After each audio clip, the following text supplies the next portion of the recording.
Welcome to the Tough Decisions Network. This is our special Saturday edition called Step Up Your Game with Dan. I'm your host, Dan Hanford, and I'll be discussing topics to help you make better decisions to increase your productivity, increase your sales, and improve your overall marketing. Visit toughdecisions.net to sign up for our free weekly entrepreneur email. Before we get started, let's hear from one of our sponsors. Want daily interviews with real estate investors and none of the fluff? Go to bestevershow.com, where Joe Fairless interviews real estate investors and entrepreneurs daily about their best advice ever. Go to bestevershow.com. Welcome to the Step Up Your Game with Dan episode. This is our special Saturday edition, and I'm looking forward to today's episode. I like talking about the USP. It's a very misunderstood concept within entrepreneurship, and I wanted to shed a little light on that and help you understand what the USP is, and also give you 4 ways to discover your own USP in your business. So to get us started, let's talk about this USP. What does USP stand for? It stands for the unique selling proposition. And this unique selling proposition is the one thing that sets you apart from your competition. You have to understand what sets you apart and what makes you better than everything or everyone else. Why would somebody else do business with you instead of doing business with somebody else? You've got to have that USP. Otherwise, you end up being what I like to call a commodity. Now, if you know anything about commodities are things like copper, coffee, fruit, vegetables, those kind of things that are common. They're easily, purchased and sold, and there are things that are very easy to come by. But commodity in business is something like, chiropractic services, or being a plumber, or an HVAC service, or selling something that everybody else sells as well. And so when you do something like that, you have to have something that sets you apart. If all you do is chiropractic, or if all you do is you're an electrician, then guess what? Your market is what sets your pricing. And so if you can sit down and take some time to think about what ways you can set yourself apart and become unique and different than everyone else, that's what's going to allow you to be able to go from just a commodity into something special and something different and something unique. And that's what we would call the unique selling proposition. So something that makes you different than your competition, and so that your prices are not dictated by your competition. So let's first start off with this. I'll help you understand how to get to your unique selling proposition. So number 1, you have to always act like you are a customer of your own product or service. And what I mean by that is that you have to pretend you're a customer. And when you pretend you're a customer, you start to understand how your customers think, and you start to understand, how they perceive things from the customer's perspective. And one of the things I do in my medical offices is every single morning, we have a checklist for our staff to be able to, it's called our opening and closing checklist. So when they come into the office every morning, there's a certain set of things that they're supposed to do. And one of those things is to be able to sit in a chair in every single position in the office, in every room where a patient would be, so they can see from the customer or the patient's perspective how things are being perceived. And so the first thing is that you have to act like your customer to see how they're perceiving things. So in order to be able to start to come up with your unique selling proposition, be your customer right now. Have one of your service technicians come to your house and service your house and see how you feel when they come to your house. What are some things that you could do differently that would make you feel different and better and special, that would make people want to come to you instead of going to the competition? If you're in copier sales or service or something like that, you can have one of your salespeople come and pitch you, at your place of business, or, you can have them come service you, or have one of your friends call up for service and see how long it takes them to get there. And, be your customer.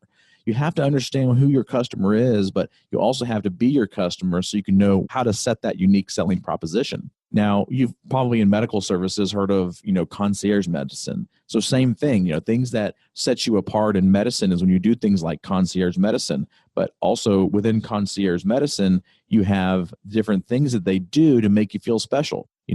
They do things like, bringing different coffees and teas and, fruits and stuff like that to the waiting room to make you feel special. You're paying a premium for that, but people pay for that service because they want it, because they feel special. I mean, you look at, the hotel industry. There's so many different levels of a hotel. The highest end ones are like the Ritz-Carlton. And when you go to a Ritz-Carlton, they do things totally different. They do not have a market that dictates, their prices for their hotels. People pay their hotel fees because they want to feel special. And you feel special when you go to the Ritz-Carlton. And so they have a very unique selling proposition, which people will pay extra for. They could go down the street, instead of paying $500 to $600 a night, they can go pay $150, $200 a night for something different. If all they wanted was a bed, they can go somewhere else. But they're not in the just selling bed industry. They're in the industry of selling something different and unique. And oh, by the way, here's a bed for you. That's kind of the business that they're in. So number 2 is going to be figuring out what you have to be able to figure out what your customers' behaviors are and their buying decisions in order to figure out what that unique selling proposition is going to be. Because you can set a unique selling proposition, but if your customers aren't motivated by that unique selling proposition, then it's a stupid or a bad, unique selling proposition. You got to change it. And so last week we talked about how to create a customer avatar. And so I would encourage you to go back and listen to last week's episode we did on Saturday for the Step Up Your Game with Dan episode. And so that's going to be talking about how to create your customer avatar. And so that you can understand and start to think about what those customer behaviors are and those buying decisions. And so one of the number one things that I would suggest that you can do is to have focus groups with your team, your customers, do them with your staff, do them with outside people like the media, and see what the media thinks about your business and how you can set yourself apart.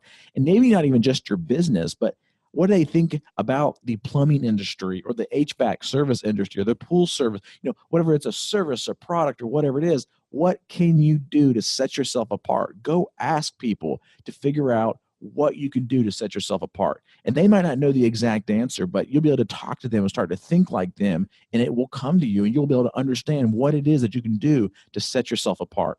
And I'll talk a little bit later about what we do and some of the stuff that we have for our business and how we set ourselves apart towards the end of this episode. So first thing, you want to be acting like your customer and be a customer of your own product in order to understand how to accomplish this unique selling proposition. Number 2, you got to figure out what motivates your customers.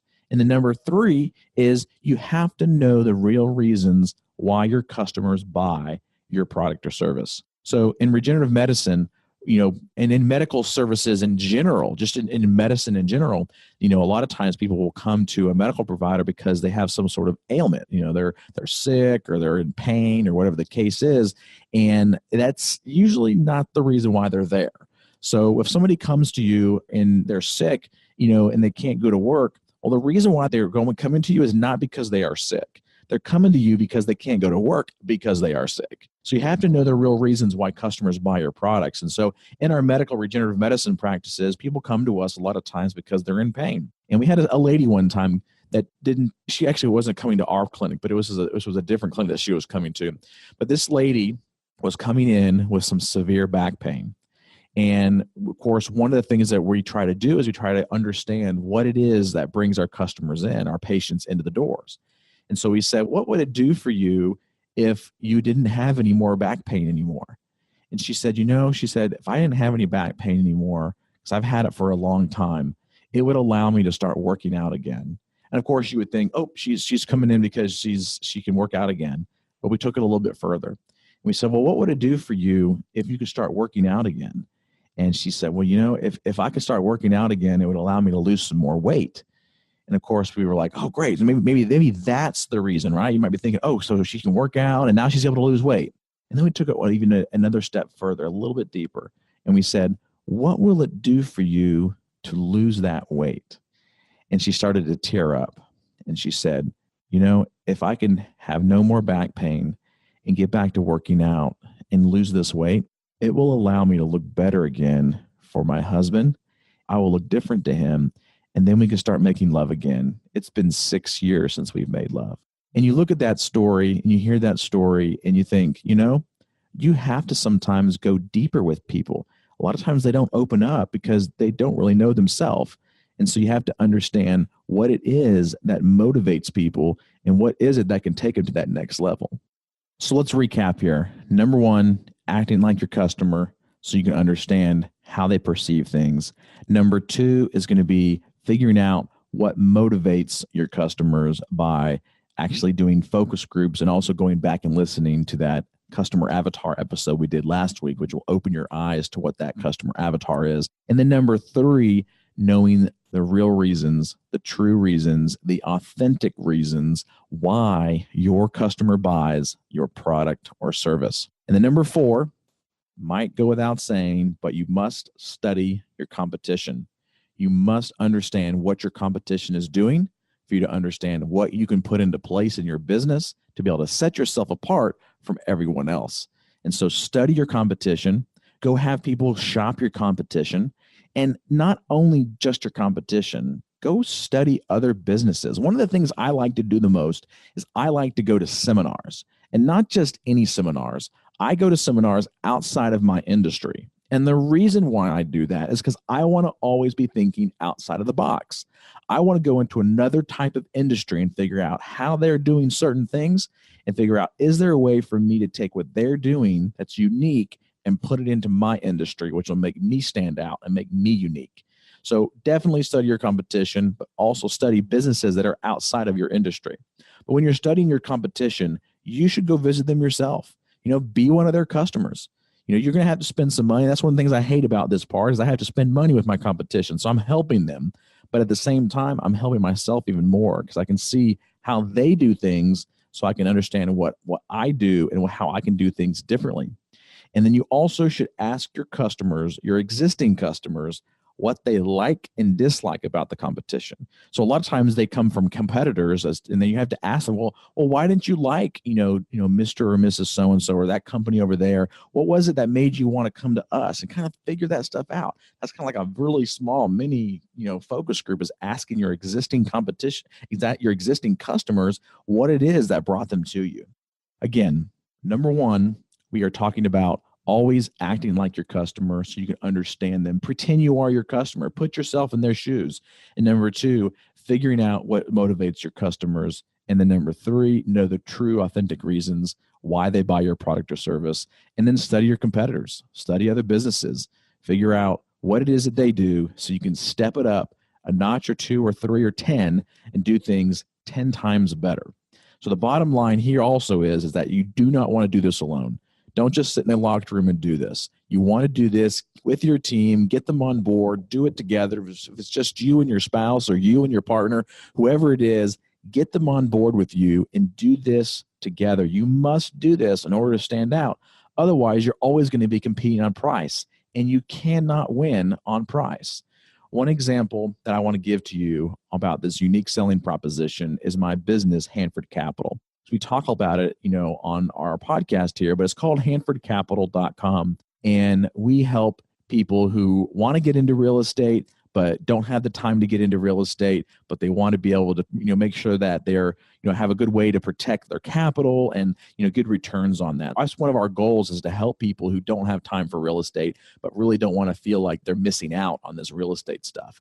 And so you can visit handfordcapital.com to find that out. But our unique selling proposition, which is what I wanted to get at with Hanford Capital, is that we, number one, always invest in our own deals. Every person I talk to, I always tell them, now, just so you know, I am an investor first. And so I want the deal to work for me, and I want the deal to work for my money when I put it into a deal. And it might sound selfish, but I don't recommend any deal to my investor partners unless I invest my own money in it first. So I'm an investor first. Number two, I always visit the property that we recommend. So we invest in large 100 plus unit multifamily properties in growing, expanding markets across the United States. And so I always will fly to that property and visit the property. I put boots on the ground. I talk to the property managers. I talk to the tenants. I look at the properties that are surrounding it. I do comp analysis. I do all that stuff, even though on some of these properties, that we aren't the key principal on, we're going to be helping doing capital raising for another key principal or another partner of ours, we always visit the property all the time. And we do that because our investor partners want us to do that.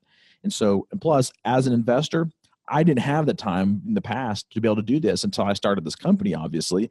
But my investor partners don't have time to just take off from their businesses or their work and to just go and actually visit properties and, underwrite deals and do all that kind of stuff. So number one, I invest in every single one of my own deals. And number two, I always visit the property. And then number three, I always look at the underwriting very closely.